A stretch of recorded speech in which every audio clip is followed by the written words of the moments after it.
Irmãos, a paz do Senhor. Amém. Irmãos, pode tomar os vossos assentos em nome de Jesus. Estou feliz por estar aqui nesta noite, conhecendo este povo adorador, povo que adora ao Senhor em espírito e em verdade. Eu, aos 13 anos, me afastei do Evangelho do Senhor. Aos 13 anos para 14 já tinha parado de estudar. Comecei a andar com pessoas que Deus não se agradava. E quando eu fui me dar conta, eu já estava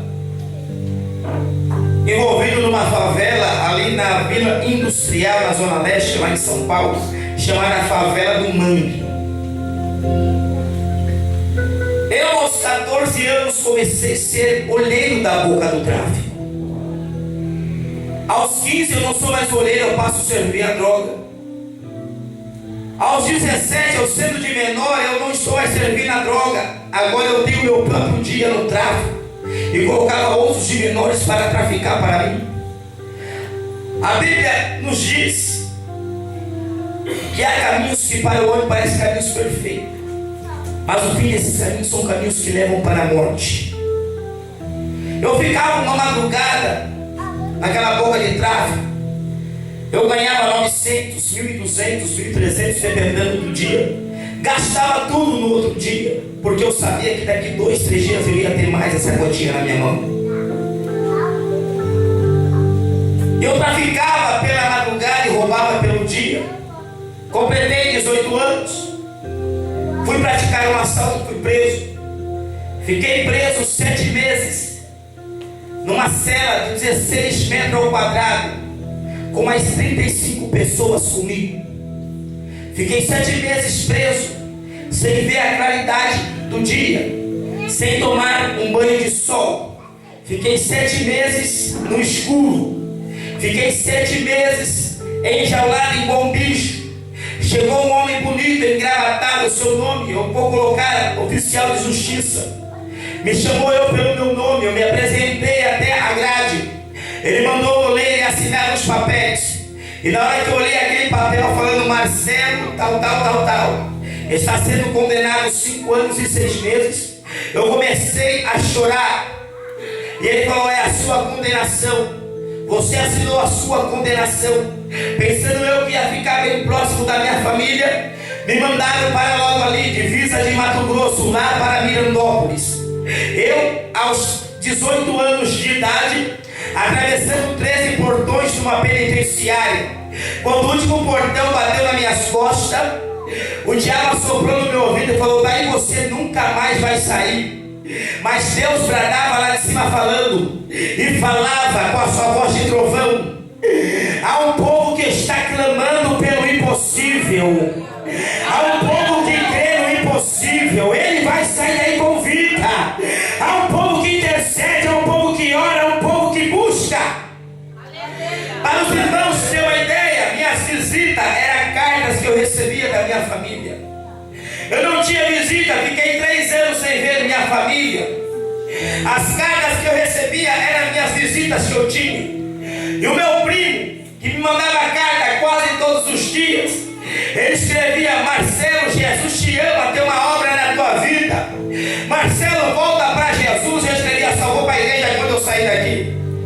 Coração de pedra, coração duro, mas não há palavra de Deus que possa esmiuçar.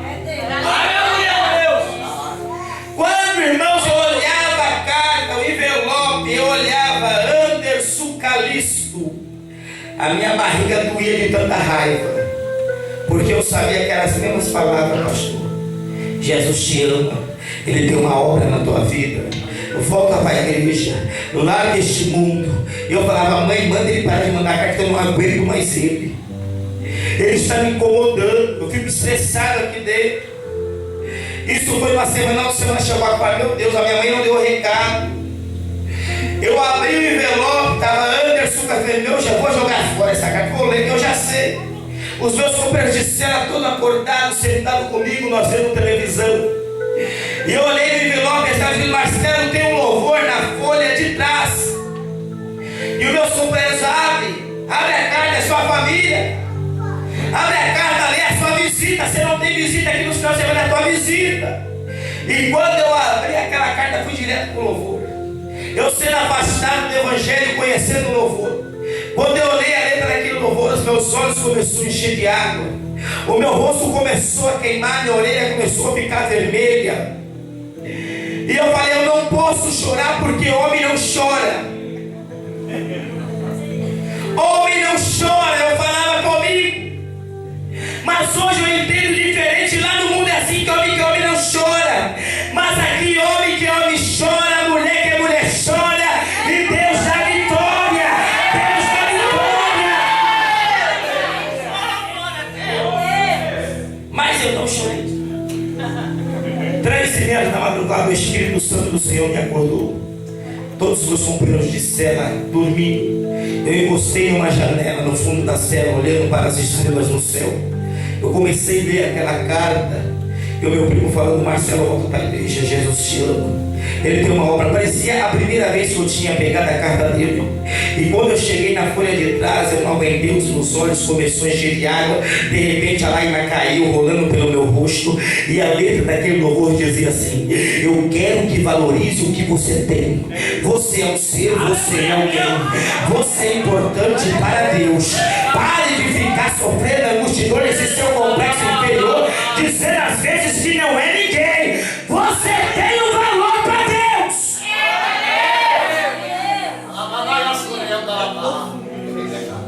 Quando eu me dei conta, eu estava ajoelhado lá no colégio, na célula, falando: Deus, eu sou conhecedor da tua palavra. Se o Senhor me tirar daqui diante dos seis, eu vou te servir, vou te adorar e vou te exaltar. A Bíblia diz que mesmo em você sendo infiel, ele permanece fiel. Mas a Bíblia também diz que é melhor não fazer um voto do que fazer e não poder cumprir. Aos 3 anos certinho, Deus me tirou daquele lugar. Cheguei em casa por volta de 3h30 da manhã. Bati na porta de casa, a mamãe abriu com os cabelos todos para cima. Na hora que ela me viu, ela parecia aquela passagem de Pedro para quem estava em uma visão. Ela ficou paralisada, olhando para mim e falei: mãe, você não vai me abraçar? Ela me abraçou, me beijou, um abraço gostoso de mãe. Mas daqui um pouco ela falou: filho, eu não acredito que você fugiu de novo. Falei: mãe, eu não fugi. Eu tirei o alvará, Deus me tirou daquele lugar. E todo mundo do quintal acordou, porque nós morávamos tudo em família. Foi uma festa às 3 horas da manhã. E eu comecei a olhar para um, para outro, falei: mãe, cadê meu pai? E minha mãe querendo me enrolar. Ele está dormindo, amanhã você fala com ele. Eu falei: eu quero ver meu pai. Quando eu abri a porta do quarto do meu pai e acendi a luz, eu me deparei ao meu pai, 52 anos de idade, no leito de enfermidade, usando fralda de idoso, tomando banho de paninho. Já tinha passado por 3 infartos por causa de um desviado da casa do Senhor. Não é só quem se afastou que sofre, não. Quem te ama sofre mais. Quem ama você sofre mais. Quem ama ora mais do que você, jejua mais do que você. Um desviado faz uma tripulação toda naufragar. Sabe por que eu falo isso? Tem base bíblica. Jonas, quando não obedeceu a Deus, todos sofreram naquela embarcação. Enquanto ele não reconheceu que estava errado, a tempestade não se acalmou. Eu me desesperei. Esqueci do voto que eu fiz com Deus e voltei para a favela. Nesta noite, eu bebi o que eu não tinha, o que eu não tinha. Revoltado comigo mesmo. Mas Deus estava olhando e falando: eu vou fazer o impossível na tua vida. Aleluia! Ao terceiro dia voltei a traficar, pastor. Com 15 dias já estava roubando de novo. Em 15 dias eu subia para a casa da minha mãe para levar o dinheiro do tráfico.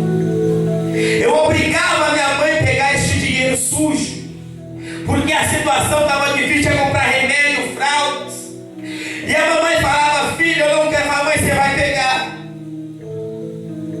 Eu dava o dinheiro, ela chorava. Quando eu virava as costas para ela para descer para a favela, ela falava: filho. Eu olhava para trás, elas com os olhos cheios de lágrimas. Eu sei que um dia o Deus que me fez a promessa quando você estava no meu ventre, Ele vai cumprir. Os meus olhos vão enxergar que você será o ministro do Evangelho de Deus. Eu creio nisso, eu tenho certeza disso. E eu voltava para a favela. Mães de joelhos e filhos de pé.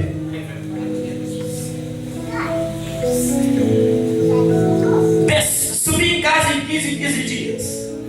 Uma certa feita eu estava descendo a escada. Eu me deparei com a minha tia Ana. Quando eu olhei para ela, ela olhou para mim e falou assim: Marcelo, tem algo de Deus para passar para você. Eu tirei o chapéu. Falei: pode mandar. Afastado, muito arrogante. Tinha dinheiro, mas dinheiro não compra salvação. Quem compra salvação é renúncia. É uma vida com Deus. O que adianta ter este mundo todo e perder a tua alma? Aí falou: Marcelo, você é curta e grossa porque Deus está mandando. Jeová lhe soltou o anzol e Ele vai te pegar. Eu falei: tia, tu tá de brincadeira? Sou peixe agora? Sai fora, tia, misericórdia. Como eu falei no começo, toque em quem você quiser tocar e brincar, mas não brinque com o cheiro de Deus. Não brinque com o escolhido de Deus. Isso foi na quinta-feira. Na quinta para sexta foi minha última madrugada que eu trafiquei. Na sexta, pela madrugada, a minha família estava lá no monte do Parque do Carmo. E o bonitão aqui estava numa festa com pessoas que diziam ser meus amigos. Todos daquela festa sabiam que eu ia morrer, menos eu. Todos daquela festa já me via eu dentro do caixão lacrado, menos eu. Mas enquanto eu estava naquela festa, a minha família estava lá no monte orando pela minha vida, crendo no impossível.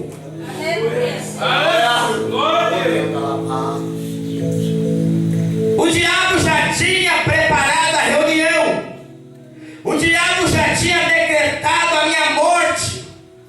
O diabo já tinha decretado, aleluia, a falência da minha família.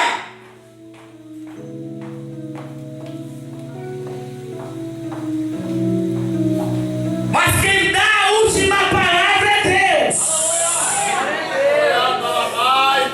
O diabo pode soprar no seu ouvido e falar: acabou, não tem mais jeito, eu coloco o ponto final. Mas Deus, para lá de cima, manda eu te dizer: ainda que Ele coloque o ponto final, eu apago, coloco uma vírgula e dou continuidade à promessa, o impossível que eu tenho na tua vida.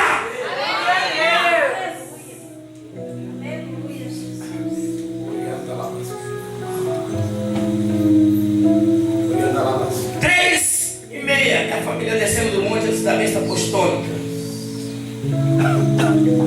O meu tio, o esposo da minha tia Ana, falou: olha, Deus está me falando aqui agora, ainda hoje, não é amanhã, hoje, que vai acontecer um dos nossos sonhos para a morte, é para a glória de Deus. Aleluia! Chegou 4 horas da manhã em casa, já estava descansando. E o bonitão nesta noite estava sem carro, sem dinheiro, tinha bebido. Meus amigos batiam nas costas: eu te levo para casa. Entrei dentro do carro, cheguei na porta da casa da minha mãe.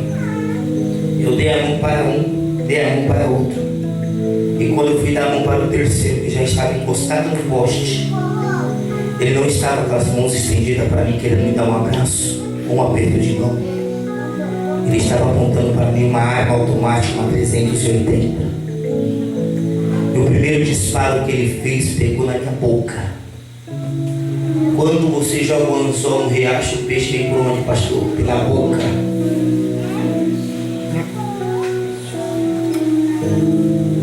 Não menospreze os profetas de Deus, porque ainda tem profeta na terra. Tem os remanescentes do Senhor. Nós não somos filhos dos profetas. Deus os titulou como profeta. Sabe por quê? Os filhos dos profetas olhavam a Eliseu, mas Eliseu era o profeta. Tem filhos de profeta e tem profetas. Os filhos dos profetas é aquele que joga a palavra aos ventos. Mas o profeta é aquele que fala que vai chover e depois volta para ver a terra molhada.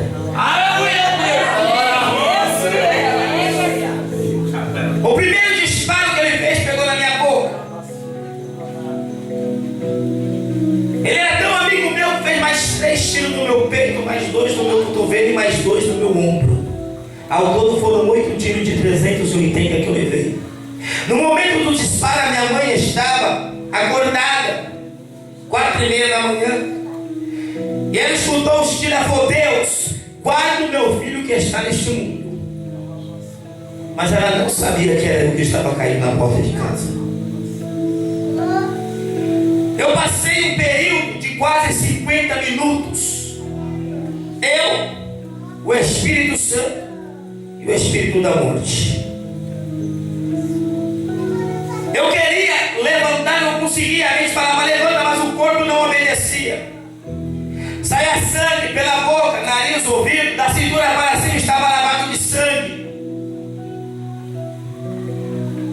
Eu querendo gritar, chamar por socorro e não conseguia, porque tinha levado um tiro na boca.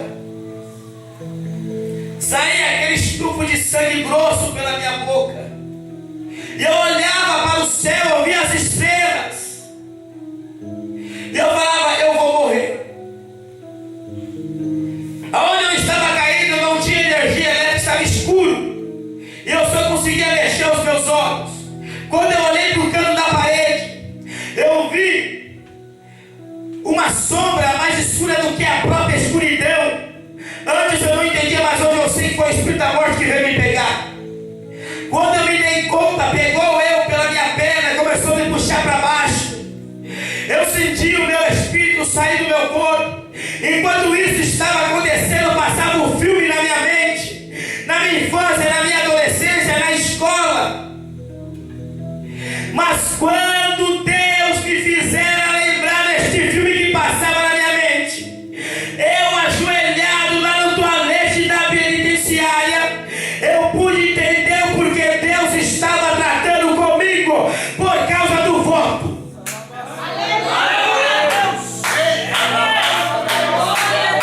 Fazia 10 anos que eu não pegava numa Bíblia.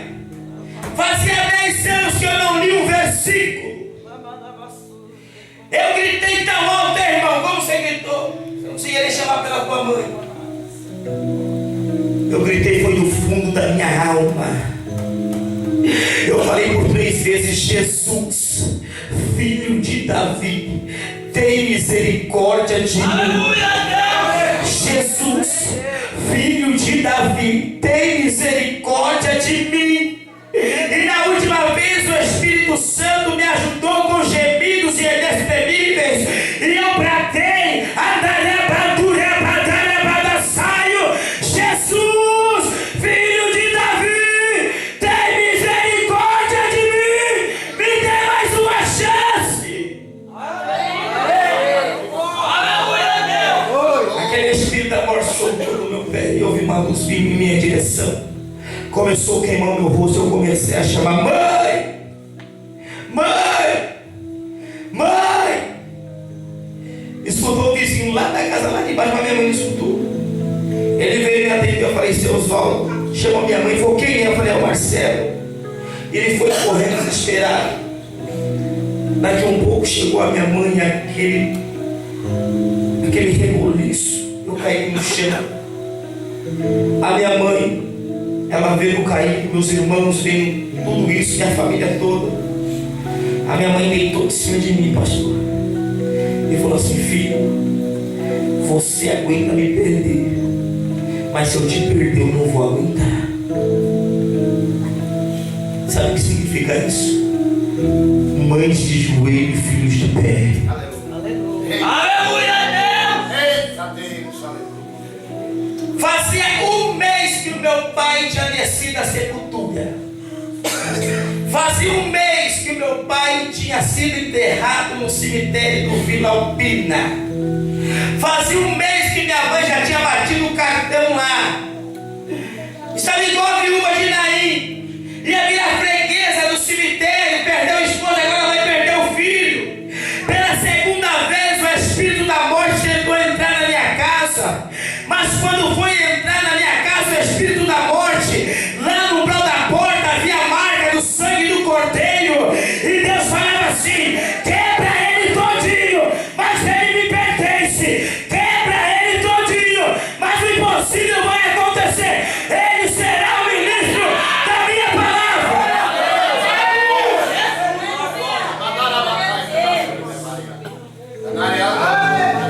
Cheirão de Tiana, dia abençoado de Deus. Pensando eu, irmãos, que ela ia deitar comigo e falar que ia morrer. Ela olhou para mim no chão e ela falou: eu te avisei, mas você não deu ouvido à paz de Deus. Agora é você e Deus. Eu falei: tia, chama o pastor Luiz. Eu era vizinho da igreja Batista Renovada. E o pastor veio e começaram a orar. Oraram quase 15 minutos. Eu caí com as mãos para cima, com a mão direita para cima no chão. E eu só concordando com tudo, amém. Amém. Bem baixinho falando amém, amém. Se Titiana estivesse falando: Jesus, prepare-se feliz e leva para a glória, eu dava amém, amém, amém. Sabe por que, amado? Nós vamos dar valor à obra de Deus quando o cara está só perto. A titia orou, o pastor fez a reconciliação. A titia chegou perto de mim e falou assim: Marcelo, você morreu. Eu falei: tia, eu não morri. Estou acordado. Marcelo, você morreu. Tia, eu não morri, eu estou te vendo, tia. Ô Marcelo, você. Eu falei: tia, eu não morri, tia, eu estou te vendo. Ela apontou o dedo para mim pela segunda vez e falou: a partir de hoje você morreu para o mundo e vai viver para Cristo. A partir de hoje você é uma nova criatura. A partir de hoje eu vou profetizar e você será um ministro do Evangelho de Deus. As coisas velhas se passarem, e tudo que o Senhor nesta noite faz novo na tua vida. Fiquei caído das 4:30 da manhã até as 6:30 da manhã acordado. Chegou o resgate, 6:30 da manhã, o dia raiando. Um homem moreno alto começou a colocar as roupas olhando para mim. Minha mãe encostada no poste com os pertences meu. A minha mãe chorou o que tinha, que não tinha, pegou emprestado e ainda estava chorando. Ela cerca de 1 metro de distância onde eu estava caído. O homem colocou na chuva, olhou para mim 3 vezes, olhou para minha mãe 3 vezes. Desceu a auxiliar, acho que era enfermeira. Começou a conversar comigo, fazer algumas perguntas. E daí um pouco, aquele médico, não sei se era médico ou se era enfermeiro também, ele afastou aquela moça. Ele olhou para mim, olhou para minha mãe e falou assim: mãe, não chores. Isso não é para a morte, é para a glória de Deus. Aleluia! Ele estava vestido de Samuel. Ele falou assim: mãe, ele não vai morrer, ele vai viver e vai contar as obras do Senhor.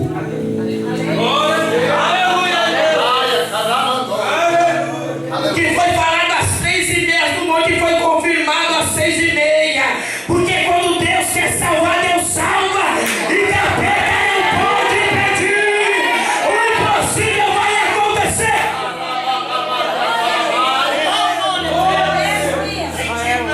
Colocaram um pano no meu nariz, eu desmaiei e fui acordar lá no hospital. Na entrada no hospital, o médico chamou a minha mãe e falou assim: mãe, se você tem um Deus, pode clamar a Ele, porque seu filho de hoje não passa. Minha mãe falou assim para ele: eu sei o Deus que eu sirvo. O meu médico falou que eu ia morrer. Ele falou assim: mãe, ele deu sorte. Eu falei assim: deu sorte.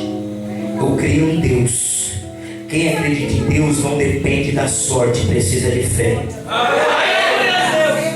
Glória seja o nome do Senhor. Falou, ele vai viver, mas nunca mais ele vai andar.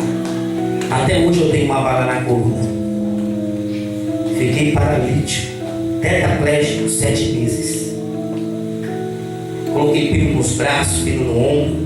Tem essa bala na coluna, vazou só um pouquinho desse leito. Eu fiquei 7 meses, tetraplégico. O mesmo leito que papai estava deitado, o filho também estava. Fiquei 7 meses assim, ó, sem me mexer para um lado e nem para o outro, só mexi o pescoço. Aos 21 anos de idade. Cadê os amigos? Cadê os parceiros? Estamos juntos. Todos me abandonaram, todos me largaram na sarjeta. Mas tinha um amigo chamado Espírito Santo, que ele estava sentado do meu lado e falava: eu sou contigo, eu te ajudo, eu te esforço com a destra da minha justiça. O homem pode fazer não te enxergar, mas eu te enxergo. 7 meses tomava banho de paninho, usava fralda de idoso. Quem cuidou? Titiana. Tá pensando que tu vai orar, vai vir para Jesus falar que você vai ter que cuidar. Vai virar mãe na fé, vai virar papai na fé, para você olhar na frente e falar assim: Deus me usou e está fazendo uma obra hoje. Aleluia. Tudo é para a glória de Deus. As minhas costas já estavam cheias de feridas. Aquelas escadas. Tinha que fazer curativo todos os dias. E uma certa feita eu estava no quarto, naquela situação. Tocaram a campainha de casa. Minha mãe foi atender por volta de 8 horas da manhã. A minha mãe falou: Marcelo, tem umas irmãs da igreja lá da tia. Elas querem orar por você, que elas estão em consagração. E antes de ir para a igreja para orar no seu de oração, elas vão vir aqui orar por você. Você quer? E a minha garganta era furada, eu tinha que apertar, passar minha voz. Eu fiz aquela tractoscopia. E ali a minha mãe apertou e eu falei meio rouco. E as irmãs desceram, bateram no quarto, na porta do quarto. Entre os 6, tudo de coquinho. E eu pensando comigo: Jesus abriu o asilo no quarto. Aleluia. Falei: pastor, de verdade. Eu falei: o que essa série vem fazer?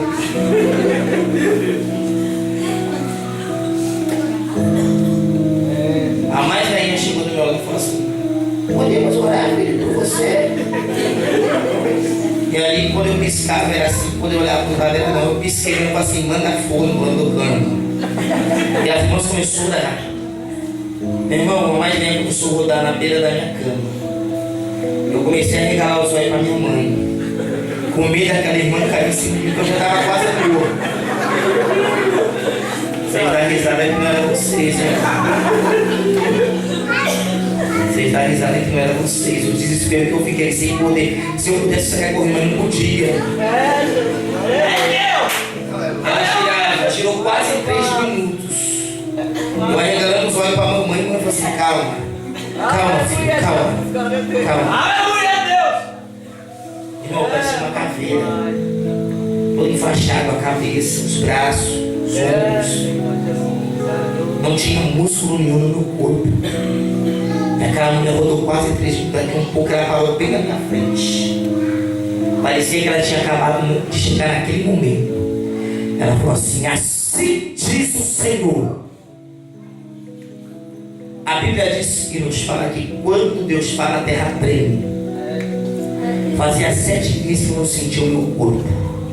Quando ela falou: assim diz o Senhor, o meu corpo deu um choque. Ela falou: assim diz o Senhor.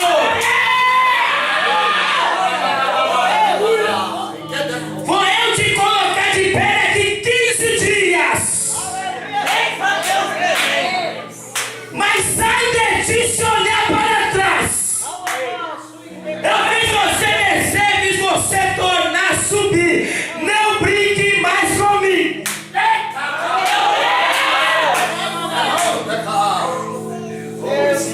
Contei os dias, hora, minuto, segundo, milésimo, centésimo. Deu uns 15 dias. Chamei meus irmãos e falei: é hoje. Pode pegar aquele baixo subaco e levantar que eu vou levantar. Estava igual os irmãos de lado. Não ia fugir. Mas Deus falou: não, é domingo. Me levantaram a tarde toda. Eu não sentia nada. Deu 7 horas da noite, por 7h30. Veio aquela vontade, mas não era mais minha, era do Espírito Santo. Eu falei: mãe, chama meus irmãos. Chamaram meus irmãos. Aleluia, glória a Deus. Aleluia, Jesus. Não era mais as mãos deles que estavam segurando, mas era a mão de Deus. Aleluia, Eles me levantaram. Quando eu levantei minha cabeça, me deu aquela tontura, 7 meses deitado. Aí eles me sentaram novamente. Pela segunda vez, eles me levantaram e fiquei um tempo olhando para frente. E falei: pode me sentar. E as minhas pernas começaram a tremer. E eu falava: eu vou cair, mas Jesus falava: eu sou contigo, eu te ajudo. É eu que faço o impossível acontecer.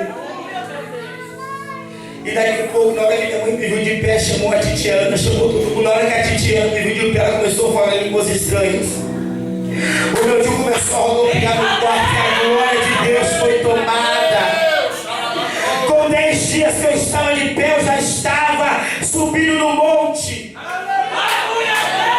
Com 1 mês já estava pregando a palavra de Deus.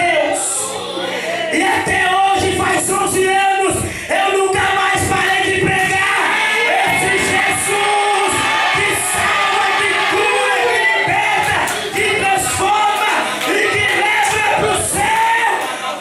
Não é impossível para Deus.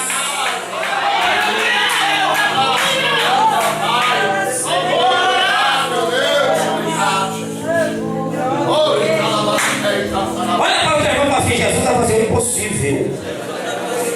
Vai fazer o impossível. Hoje pregamos a palavra de Deus. Aleluia, Jesus. Pela misericórdia, pelo chamado. Eu não queria, mas ele assim achou por bem fazer. E eu sou a ordem do mestre. Vou para servir. Um jovem que pessoas olhavam, falava: não vai passar dos 15, não vai passar dos 20. Hoje estou com 32 anos, casado, bem casado, tenho um filho abençoado de 2 anos, tenho uma casa para dormir, para descansar, para colocar a cabeça no travesseiro e ter paz hoje. Tenho meu carro que Deus me deu sem dinheiro. E estamos fazendo a obra de Deus. Eu nunca precisei cobrar para pregar o Evangelho, porque eu sei o Deus que eu sirvo, eu sei de onde ele me tirou.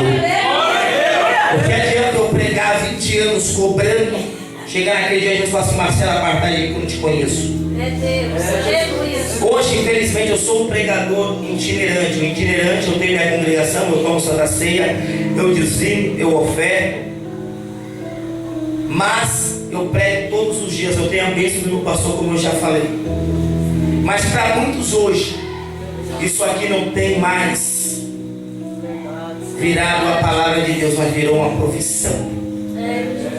Eu tenho meu trabalho, levanto todos os dias às 5 horas da manhã para trabalhar. Mas tem uns que dormem até meio-dia e chega a noite que ela arrancar a lã da ovelha.